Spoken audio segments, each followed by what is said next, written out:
Never underestimate the heart of a champion. Yan ang pinakita ng Bacolod Taytong ng Region 6 Western Visayas sa kanilang semi-finals match kontra sa Region 4A Calabarzon na humantong sa 5-set thriller. Maagang nagparamdam ang Region 4A na inangkin ang Buenamanong set 22-25 bago nakabawi ang Western Visayas sa set 2 sa score na 25-17. Pagsapit ng ikatlong sagupaan, set point na ang Western Visayas 24-22 pero 4 na sunod na puntos ang binuhos ng Calabarzon para agawin ang set 3 at umangat ng 2-1.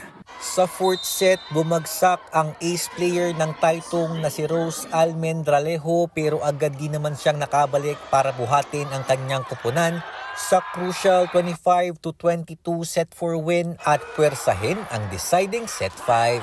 Sa huling set, nakaabante pa ang Western Visayas sa score na 8-5 pero matapos ang change court, nakadikit na ang Calabarzon hanggang sa mga huling tagpo ng laro. Matapos ang 13-all, umatake si Brianna Nicolaang para buhatin ang Taytong sa match point. Kaya hindi na ito sinayang ni Cam Bartolome at hinampas ang winning spike para takasan ang Calabarzon 15-13 sa set 5 at maselyuhan ang kanilang ticket sa gold medal match.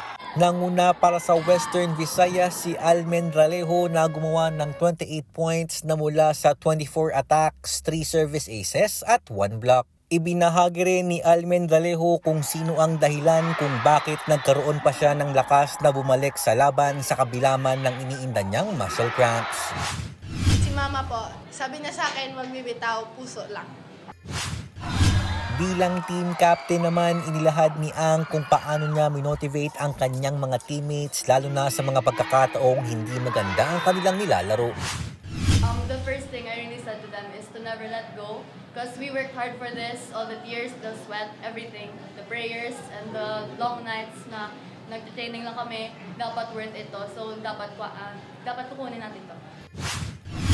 Samantala, sa kabilang semi-finals matchup naman, wagi ang National Capital Region kontra sa Region 7 Eastern Visayas 3-1 na nagtapos sa mga score na 25-10, 25-20, 23-25 at 25-12. Sa paparating na gold medal match ng secondary girls volleyball, iisa lamang ang katanungan. Maka-Grand Slam kaya ang Western Visayas o makabawi na ang NCR? Yan ang masasagot ngayong Biyernes dito pa rin sa Palarong Pambansa 2025. Mula rito sa Ilocos Norte, Daryl Oclares para sa Atletang Pilipino para sa Bagong Pilipinas.